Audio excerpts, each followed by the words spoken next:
I knew when I set out to write my novel that I wanted it to take place in Arlington during the I-66 protests of the 1970s and into the 1980s, after the highway was built. These were years that had a powerful impact on my own life.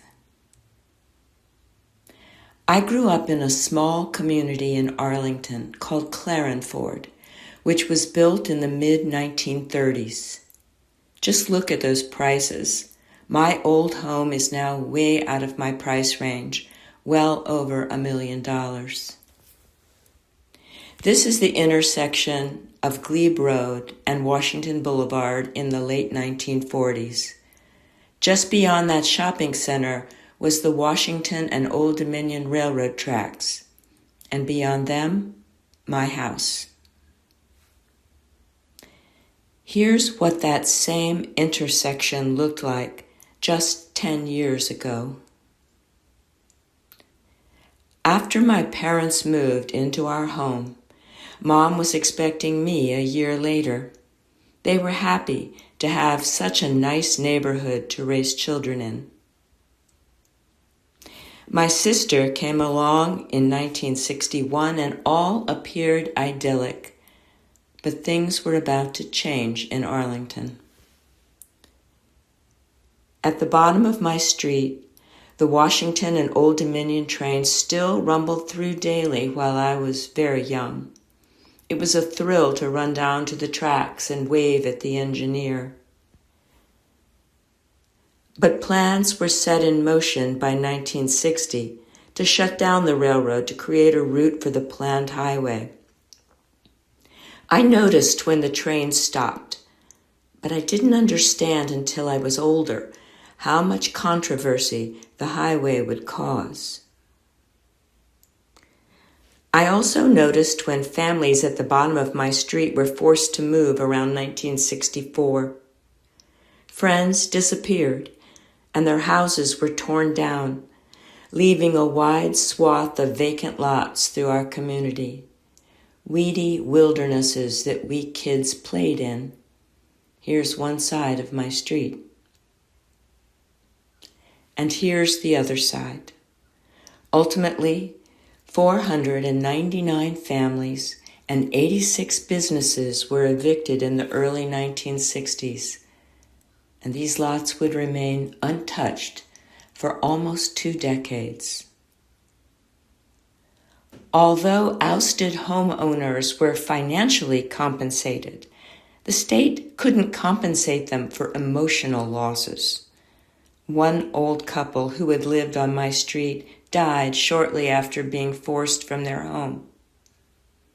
This poor lady, Margaret Bowerset, was forced from not just one home, but 2 before the road was complete.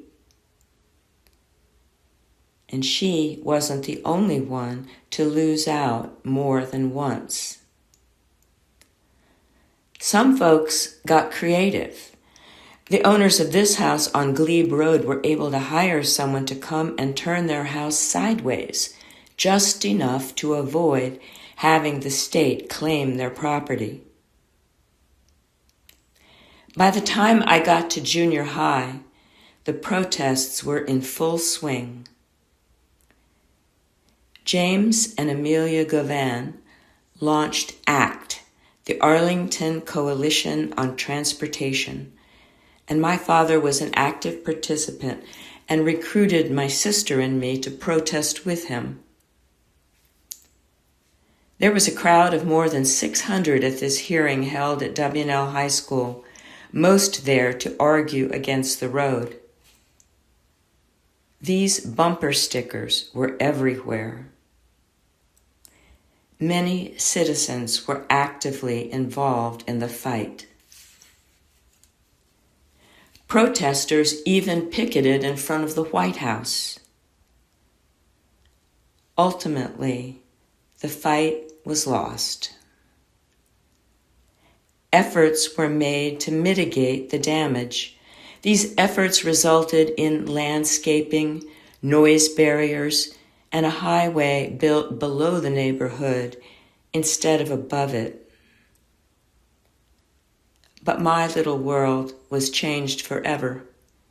This shows my block of Vernon Street just beyond the dirt and clutter of construction. Here's my neighborhood before 66 demolition and construction began. You can see W&L and its football stadium in the lower right-hand side of the photo. This is the devastation that building the road caused to what had been a quiet, tree-filled neighborhood. Throughout my high school years, the legal battles for and against the road were ongoing and seemingly unending. Historian Leland White called the I-66 controversy one of the longest-running battles ever fought over a stretch of asphalt. Its planning and construction spanned the administrations of 6 presidents and caused virtually every Washington area jurisdiction and every federal agency associated with it to switch positions at least once. When I started high school at W&L, it looked like this.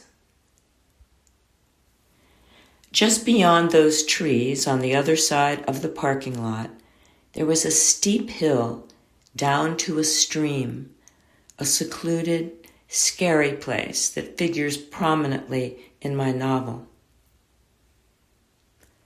That stream would disappear when the construction began near the school. Eventually, the school was rebuilt and a parking deck was constructed over the top of the highway. If you look down from this spot, you are looking directly at the hillside that led down to that secluded stream. This is the bottom of my street today. A sound barrier has been erected, and beyond it is the highway where long ago there was a railroad. This is the exit from Glebe Road to 66 that exists today. Just beyond that sound barrier wall is what is left of my street. Most of my mom's beautiful azaleas are gone now.